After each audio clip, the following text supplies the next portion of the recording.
प्रभु यीशु में आप सब लोगों को सलाम। मेरा नाम पादरी पीटर नथानियल है। मैं hope centre hope congregation Brampton Ontario से बोल रहा हूं और प्रभु यीशु मसीह में आप सबको सलाम। आज का हमारा स्टडी का जो टॉपिक है वो है वेस्टमिनिस्टर कैटेकिज्म से लिया गया है और प्रश्न नंबर 105, जिसमें हम आज 5वीं रिक्वेस्ट प्रभु की प्रार्थना में से देखेंगे। और इस रिक्वेस्ट का प्रश्न है कि हम 5वीं रिक्वेस्ट में प्रभु से क्या प्रार्थना करते हैं। इससे पहले कि हम अपनी स्टडी शुरू करें, आइए हम प्रार्थना करें। खुदावंद, आपका शुक्र करते हैं कि आपने हमको एक नए दिन का दान दिया, एक नई रोशनी दिखाई, एक नया समय दिया खुदावंद कि हम आपके हुजूर आ सके। आपका शुक्र करते हैं खुदावंद, जितने लोगों ने आपके लिए, आपके कलाम के लिए वक्त निकाला खुदावंद, वो इससे 100 गुना फल लेकर के जाएं। दुआ करते हैं खुदावंद तमाम जहान में पाक कलीसिया के लिए खुदावंद, तमाम चर्च के लीडर्स के लिए, पास्टर्स के लिए, और जो लोग आपके कलाम को लोगों तक बांट रहे हैं, जो लोग आपके कलाम को सुन रहे हैं खुदावंद, उन सब के जरिए खुदावंद आपके नाम को जलाल मिले। प्रभु जी, आपका धन्यवाद देते हैं और दुआ करते हैं खुदावंद के स्टडी के लीडर आप हमको अकल का दान दे, हमारी समझ को खोलें खुदावंद, ताकि हम महज आपके कलाम को सुनने या पढ़ने वाले नहीं, बल्कि इसको अपनी जिंदगी में उतार के दूसरों को बताने के काबिल बन सके। अपनी गलतियों के लिए माफी मांगते हैं और ये दुआ मांगते हैं अपने उद्धारकर्ता खुदावंद यीशु मसीह के नाम से, आमीन। जैसे कि मैंने आपको बताया कि आज का हमारा जो प्रश्न है उसमें हम देखेंगे, प्रभु से प्रार्थना करते हैं कि प्रभु आप हमारे अपराधों को, हमारे कर्जों को माफ कर। इससे पहले कि हम अपनी स्टडी शुरू करें, मैं आपके सामने जबूर 32 गाऊंगा। वो धन जिस दे बख्शे गए सब गुना।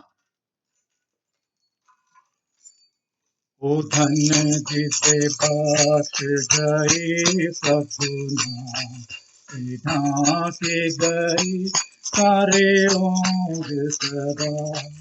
वो धन जिस दे बख्श गए सब गुना, विधा के गई सारे ओंग सदा। रब जिस दे पागा कर गाहिसा, रब जिस दे पागा कर गाहिसा। ओ धन्य है के दिल ओ बनाई सारा, ओ धन्य है के दिल ओ बनाई सारा। ओ धन्य जिस दे बख्श गए सब नाम, विधा की गई सारे ओंग सदा। जिन्हें बिसरा के वो मेरे रबा, जिन्हें बिसरा के वे मेरे रबा। तेरा हाथ मेरी उससे बड़ा रहेगा, तेरा हाथ मेरे उससे बड़ा रहेगा। ओ धन्य जिस दे बख्श गए सब नाम, विधा के गए सारे ओंग सदा। तेरे कुल की का गुना गायिका, तेरे कुल की का गुना गायिका। मन लिया मैं तेरा तारा बचा, मन लिया मैं तेरा तारा बचा। ओ धन्य जिस दे बख्श गए सब नाम, विधा के गई सारी ओंग सदा।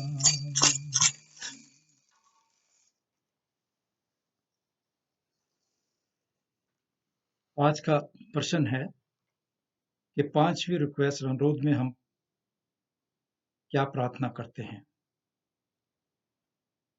उत्तर है, हम 5वीं रिक्वेस्ट में प्रार्थना करते हैं कि प्रभु हमारे अपराधों को क्षमा कर, जिस प्रकार हमने अपने अपराधियों को क्षमा किया है।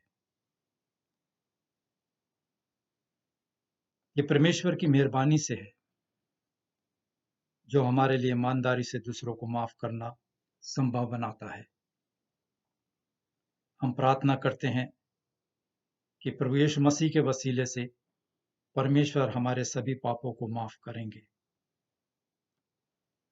अगर हम मत्ती की इंजील उसके 6 बाब की 14वीं आयत पढ़ें, जिसमें प्रभु यीशु कहते हैं, इसलिए कि यदि तुम आदमियों के अपराध क्षमा करोगे तो तुम्हारा आसमानी बाप भी तुमको माफ करेगा। आगे आयत 15 में वो कहते हैं, और अगर तुम मनुष्यों के अपराध क्षमा ना करोगे तो तुम्हारा पिता भी तुम्हारे अपराध माफ नहीं करेगा।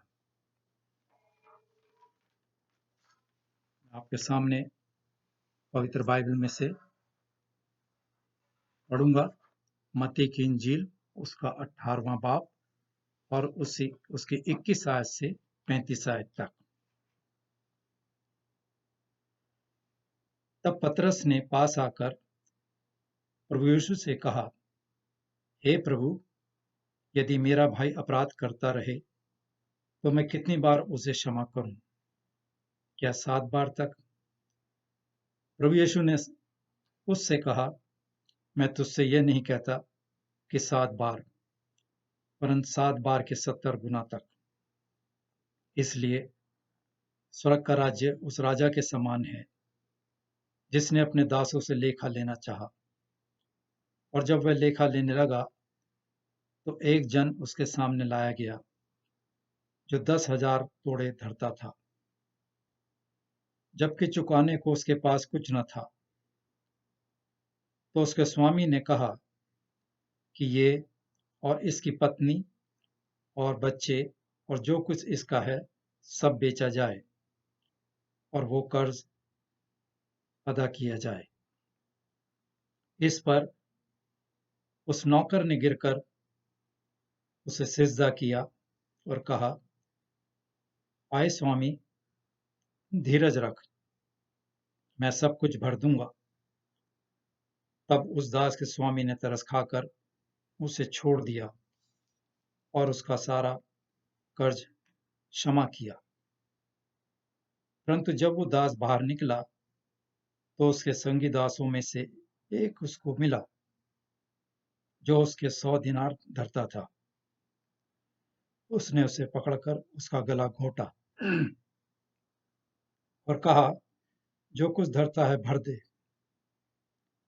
इस पर उसके संगी दास गिरकर उससे विनती करने लगा कि धीरज धर, मैं सब भर दूंगा।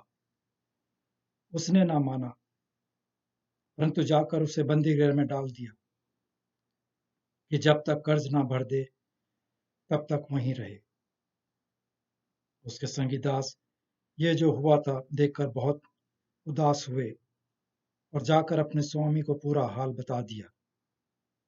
तब उसके स्वामी ने उसको बुलाकर उससे कहा, हे दुष्ट दास, तूने जो मुझसे विनती की तो मैंने तेरा पूरा कर क्षमा किया, और जैसा मैंने तुझ पर दया की वैसे ही क्या तुझे भी अपने संगी दासों पर दया करना नहीं चाहिए था? और उसके स्वामी ने क्रोध में आकर उसे दंड देने वालों के हाथ में सौंप दिया कि जब तक वो सब कर्ज भर ना दे तब तक उनके हाथों में रहे। इसी प्रकार यदि तुम में से हर एक अपने भाई को मन से क्षमा ना करेगा तो मेरा पिता जो स्वर्ग में है तुमसे भी वैसा ही करेगा। ये खुदावंत का कलाम है। खुदावंत का शुक्र हो।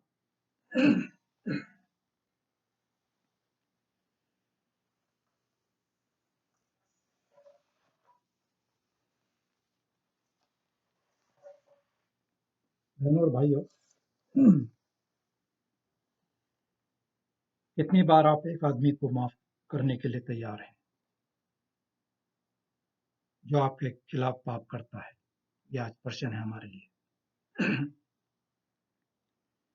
हम यहाँ देखते हैं कि पतरस को लगता है कि वो बेहद दयालु या उदार है जब वह प्रभु यीशु से पूछता है कि क्या 7 बार तक माफ करना काफी है।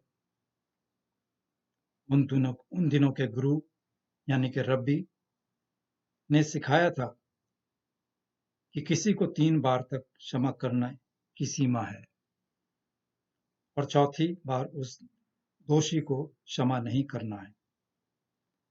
लेकिन प्रभु यीशु ने पतरस से कहा, मैं तुझसे ये नहीं कहता कि 7 बार, वरन 7 बार के 70 गुना तक। प्रभु यीशु के जवाब से पतरस को झटका लगा होगा और ये जवाब हमें भी झटका दे सकता है। तो हमारे प्रभु यीशु हमें यहाँ क्या सिखा रहे हैं? प्रभु यीशु हमसे यहाँ हिसाब नहीं ले रहे। गिनती 490 सुनने में बड़ी है, 7 गुना के 70 बार। लेकिन प्रभु यीशु या उस आत्मा का विरोध बात करते हैं जो हमारे खिलाफ किए गए सभी अपराधों का मानसिक रिकॉर्ड रखता है। आज हम यहाँ पर वो तमसील देखेंगे, पैराबल, जिसमें प्रभु यीशु इस तमसील में हमारे पापों को क्षमा करने और हमारे खिलाफ पाप करने वाले लोगों को माफ करने की हमारी इच्छा के बीच नजदे की एक तस्वीर दिखाते हैं। हमारे प्रभु हमें उसे मनाने के लिए प्रेरित करने के 2 कारण देते हैं। इस दृष्टांत, इस तमसील में हम देखते हैं, नंबर 1, कि हम सभी परमेश्वर के ऋणी हैं, कर्जदार हैं। दूसरा, अगर हम एक दूसरे की तुलना करें तो हमारा कर्ज छोटे हैं। आयत 28 से 34। हम सभी परमेश्वर के कर्जदार हैं। आयत 23 से 27। हमारा दूसरों को माफ करना एक छोटे तरीके से शुरू करना चाहिए, परमेश्वर के असीम कृपा दिखाते हुए। आज हम देखेंगे एक बहुत बड़ा कर्ज माफ हुआ। अगर हम आयत 23-24 पढ़ें तो हमें पता चलता है कि प्रभु यीशु कहते हैं कि स्वर्ग का राज्य उस राजा के समान है जिसने अपने दासों से हिसाब लेना चाहा, और जब वो हिसाब लेने लगे तो उसका एक कर्जदार उसके सामने लाया गया जिसे 10,000 तोड़े देने थे। ये अमाउंट, ये राशि आज लाखों डॉलर के बराबर होती है। बताता हूँ आपको।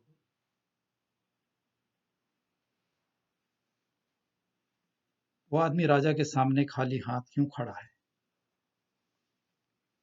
हमें मालूम नहीं।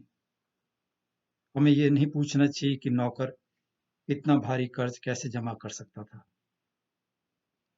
प्रभु यीशु बताते हैं कि इस कर्ज को चुकाना मुश्किल है, एक ऐसा कर्ज जिसे हम जानते हैं कि हम पर कुछ बकाया है। हमें इसका भुगतान करना होगा। हमारी यह जिम्मेवारी है और ये जिम्मेवारी तब तक बनी रहती है जब तक कि वो कर्ज चुकाया नहीं जाता, और ये कर्ज और बढ़ता है जब इसमें ब्याज जोड़ा जाता है, और नौकर ये कर्ज नहीं चुका सकता था। जब नौकर को चुकाने को उसके पास कुछ न था तो राजा ने कहा कि नौकर को उसकी पत्नी और बच्चों और उसकी सारी संपत्ति के साथ बेच दिया जाए और कर्ज चुका दिया जाए। नौकर के पास कोई रास्ता नहीं था कि वो कभी भी इस कर्ज को चुका सके। आयत 26-27 में हम पढ़ते हैं, जब उस नौकर ने राजा को का ये हुक्म सुना तो उसने गिरकर राजा को सिजदा किया, यानी कि प्रणाम किया और कहा, आए मालिक, मुझे मोहलत दे, मैं तेरा सारा कर्ज अदा करूंगा। राजा ने तरस खाकर उसे छोड़ दिया और उसका कर्ज क्षमा किया। आयत 28 से 35 तक बाइबल में हम पढ़ते हैं। मैं एक बार फिर आपके सामने वो आयत पढ़ना चाहूंगा। 35 से 28, 28 से 35 तक।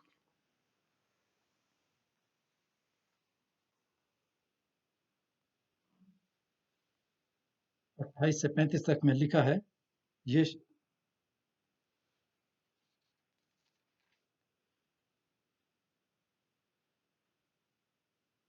परंतु जब वो दास बाहर निकला तो उसके संगी दासों में से एक उसको मिला जो उसके 100 दिनार धरता था। उसने उसको को पकड़कर उसका गला घोंटा और कहा, जो कुछ धरता है भर दे। इस पर उसका संगी दास उस गिरकर उससे विनती करने लगा कि धीरज धर, मैं सब भर दूंगा। उसने ना माना, परंतु जाकर उसे कैद खाने में डाल दिया कि जब तक कर्ज ना भर दे तब तक वहीं रहे। उसके संगी दास ये जो कुछ हुआ था देखकर बहुत उदास हुए और जाकर अपने मालिक को पूरा हाल सुना दिया। तब उसके मालिक ने उसको बुलाकर उससे कहा, हे दुष्ट दास, तूने जो मुझसे विनती की तो मैंने तो तेरा पूरा कर क्षमा किया। तो जैसा मैंने तुझ पर दया की, वैसे ही क्या तुझे भी अपने संगी दास पर दया करना नहीं चाहिए था? और उसके स्वामी ने क्रोध में आकर उसे दंड देने वालों के हाथ सौंप दिया कि जब तक वो सब कर्ज भर ना दे तब तक उनके हाथ में रहे। आगे प्रभु कहते हैं, इसी प्रकार यदि तुम में से हर एक अपने भाई को मन से क्षमा ना करेगा तो मेरा पिता जो स्वर्ग में है तुमसे भी वैसा ही करेगा।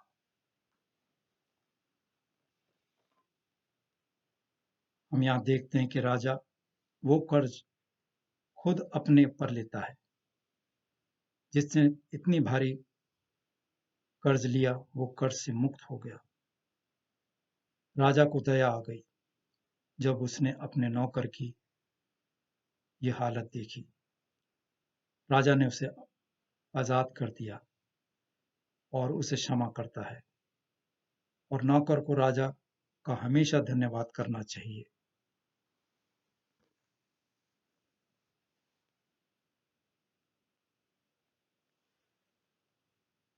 बहन और भाइयों, क्या हम अपने आप को इस नौकर की जगह पर रखकर देखते हैं? हम यहाँ पैसे के बारे में बात नहीं कर रहे हैं, लेकिन उसके प्रति प्यार और आज्ञाकारिता के बारे में। हमारा कर्ज ये है कि हमने परमेश्वर के प्रेम और उसकी आज्ञा का पालन नहीं किया है जैसा कि हमें चाहिए।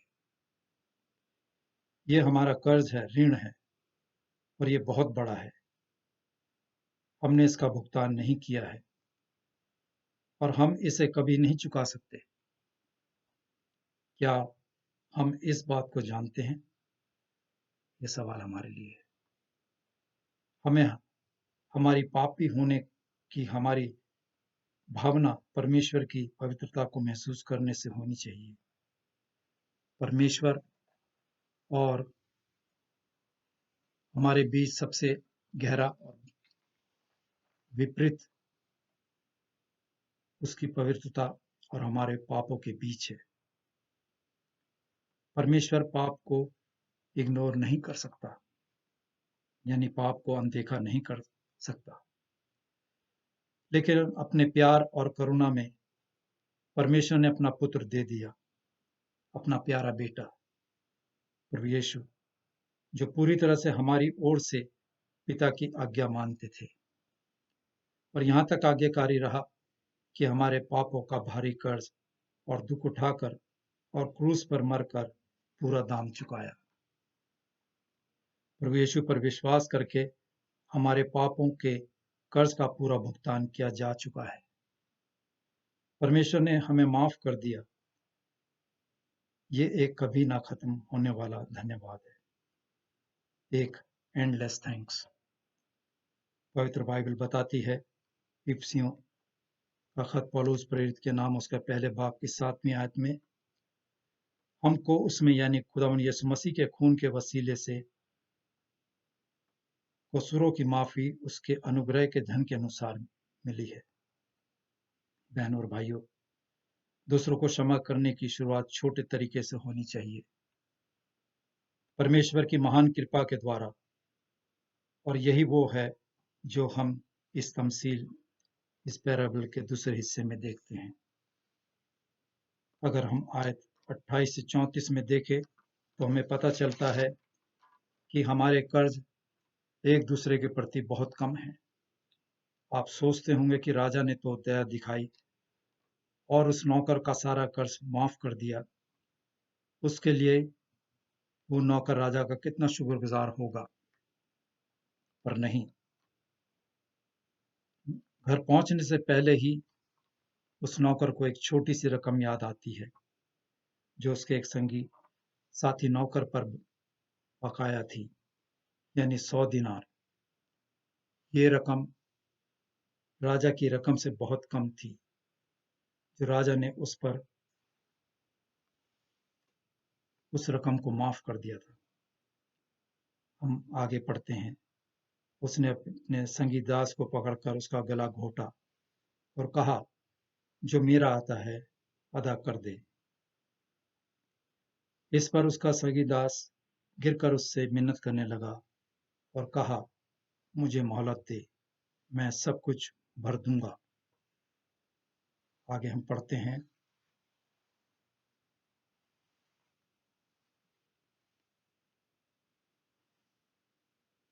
वो दास गिरकर उसकी मिन्नत करने लगा, मगर उसने ना माना और उसको माफ नहीं किया और उसे कैद खाने में डाल दिया।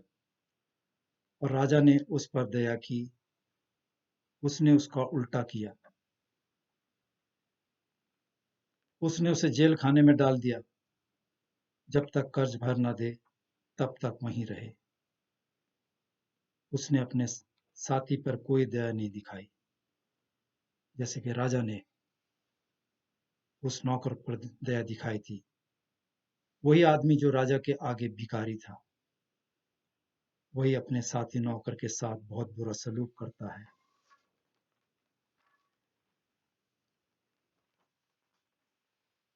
राजा दुखी हुआ जब राजा ने ये खबर सुनी, और जब उसने ये पूरा हाल सुना, इस पर राजा ने उस नौकर को पास बुलाकर उससे कहा, हे दुष्ट, जैसा मैंने तुझ पर दया की, वैसे ही क्या तुझे भी अपने इस साथी पर दया नहीं करनी चाहिए थी? राजा बहुत गुस्से हुआ और उसे दंड देने वालों के हवाले कर दिया। जब तक वो सब कर्ज भर ना दे तब तक उनके हाथ में रहे। इस आदमी के जीवन का अंत कितना दुखदायी हुआ। बहनों और भाइयों, आयत 35 में प्रभु यीशु की हमारे लिए कड़ी चेतावनी ये है, और वो कहते हैं, मेरा आसमानी बाप भी तुम्हारे साथ इसी तरह करेगा अगर तुम में से हर एक अपने भाई अपनी बहन को दिल से माफ ना करे। हम प्रभु की प्रार्थना में कहते हैं, हमारे कर्ज माफ कर दो, क्योंकि हम भी अपने अपराधियों या कर्जदारों को माफ करते हैं। हमें इस चेतावनी को हमेशा याद रखना चाहिए जो प्रभु यीशु ने मत्ती की इंजील के 6 बाब की 15वीं आयत में कहते हैं, और यदि तुम मनुष्य के अपराध क्षमा ना करोगे तो तुम्हारा पिता भी तुम्हारे अपराध क्षमा ना करेगा। परमेश्वर अपनी क्षमा को तब तक रोके रहेंगे जब तक हम अपने बहनों और भाइयों को माफ नहीं करना सीखेंगे। और जरूरी है कि जब तक अपने पिता परमेश्वर से क्षमा की आशा ना रखें, इससे पहले हम किसी को क्षमा करें, हमें प्रभु यीशु से प्रार्थना करनी है पहले अपने पापों की प्रभु के फजल यानी प्रभु की ग्रेस की हमें जरूरत है, तभी हम किसी को पाप को क्षमा कर सकते हैं। ये बहुत आसान है। और यहाँ तक कि एक भाई और बहन के खिलाफ सालों तक एक कड़वाहट को पकड़कर रखे रहना। आज हम देखते हैं चर्च में कई ऐसे भी हैं जो भाई या बहन को माफ नहीं करेंगे, जो उस आदमी को दुश्मन मानते हैं, भले ही उस आदमी ने क्षमा मांगी हो। उसी तरह जिस तरह दूसरे नौकर ने दया की भीख, वे उस भाई या बहन से बात नहीं करेंगे क्योंकि उनकी आत्मा उदास है और उनमें क्षमा ना करने वाली आत्मा है। और अगर हम इस हालात में अपने आप को पाते हैं तो हमें परमेश्वर की कृपा की जरूरत है, उसके फजल की जरूरत है। हमें एक दूसरे को क्षमा करने के लिए परमेश्वर की क्षमा की जरूरत है। परमेश्वर की कृपा से हम दूसरों को ईमानदारी से क्षमा करना चाहिए, ये नहीं कि फर्जी तौर पे, बल्कि अपने दिल से हमें एक दूसरे को क्षमा करना चाहिए। और यदि आप किसी ऐसे भाई या बहन के पास जाते हैं जो आपके खिलाफ पाप करता है और वो आपको उसे माफ करने के लिए नहीं कहता, तो वो आपके खिलाफ अपने पाप के लिए जिम्मेदार है, क्योंकि आपने तो उसको क्षमा कर दिया। हमें उसके लिए प्रार्थना करनी चाहिए कि परमेश्वर उसके जीवन में काम करे और उसे क्षमा करे। उसे प्यार करो और क्षमा करने के लिए हमेशा तैयार रहो। प्रभु यीशु लूका की इंजील 17 बाब की 3 और 4 आयत में कहते हैं, यदि तेरा भाई अपराध करे तो उसे समझा, और यदि पछताए तो उसे क्षमा कर। यदि दिन भर में वो 7 बार तेरा अपराध करे और 7 बार तेरे पास आकर फिर कहे कि मैं पछताता हूं, तो उसे माफ कर। हम अपने आप से कुछ नहीं कर सकते। ये बात हमेशा याद रखना चाहिए कि हमारे में कोई शक्ति नहीं है कि हम किसी को माफ करें, जब तक परमेश्वर की कृपा और उसकी पवित्र आत्मा हमें दूसरों को माफ करने में मजबूत नहीं बनाती। हम अपने अनगिनत पापों को देखें जो परमेश्वर ने क्षमा किए।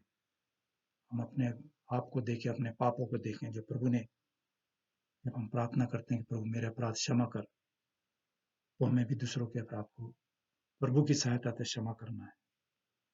इसलिए हम भी परमेश्वर से प्रार्थना करें कि वो हमें भी इतनी हिम्मत और शक्ति दे कि हम भी एक दूसरे को क्षमा कर सकें। यह हमेशा याद रहे कि एक अच्छी मौत मरने के लिए हमें माफी की जरूरत है। हमें प्रभु यीशु से रोज ये प्रार्थना करनी है कि हमें नीमा बना, नर्म बना, हलीम बना, और अपने घुटनों पर आकर कहें, अपने टेक कर, कि प्रभु हमारे अपराधों को क्षमा कर, जिस प्रकार हमने अपने अपराधियों को क्षमा किया है। बहन और भाइयों, आज का ये जो हमारा टीचिंग थी वेस्टमिनिस्टर कैटेकिज्म की, जिसका क्वेश्चन नंबर 105 था, और जिसमें हमारे को बताया गया कि प्रभु ने जिस तरह से हमारे अपराधों को क्षमा किया, परमेश्वर की सहायता से हमें भी दूसरे के अपराधों को क्षमा करना है। और ये तभी मुमकिन है कि जब हम परमेश्वर के बताए हुए वचन को सुने और उस पर चलने का कोशिश करें, प्रभु से शक्ति मांग की। आइए हम प्रार्थना करते हैं। खुदावंद, हम आपका शुक्र करते हैं और विनती करते हैं खुदावंद कि जिस तरह से आपने हमारे अपराधों को क्षमा किया, हमें कोई शक्ति नहीं है खुदावंद कि हम दूसरे के पापों को क्षमा करें, जब तक आपकी पवित्र आत्मा हमारे अंदर काम ना करे। हमें इतनी तौफीक दें खुदावंद कि हम अपने संगी साथियों को, बहन भाइयों को, जिनके विरोध हमने पाप किए खुदावंद, उनको हम आपकी मदद से, आपकी पवित्र आत्मा की सहायता से क्षमा कर सकें। हम आपके शुक्रगुजार हैं खुदावंद कि आपने एक नहीं, 7 नहीं, 3 नहीं, बल्कि 490 और 90 टाइम खुदावंद आपने कहा है कि हमें दूसरों को माफ करना है। और यही सही मायनों में हमारे मसीह धर्म की नींव है, क्योंकि प्रभु आपने सलीब पर उस डाकू को भी क्षमा किया खुदावंद।